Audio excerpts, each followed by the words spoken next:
Ayan, nagluto ako ng chicken na may lotus.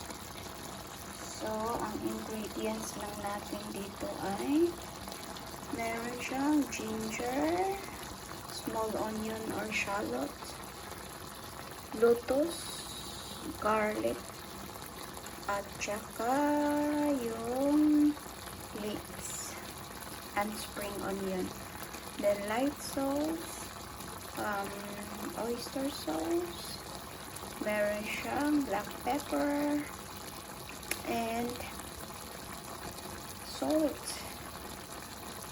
And then, yun lang ang seasoning natin. Water, of course. Kasama na doon. So, ayan. At saka meron pala siyang chili. No? Kita nyo? Yan, meron siyang chili. At saka chili oil. Kaya spicy ito. Para siyang chicken hot pot. Paborito ng mga Chinese. So, yun ang tanghalian. Bango, oh. Sarap-sarap.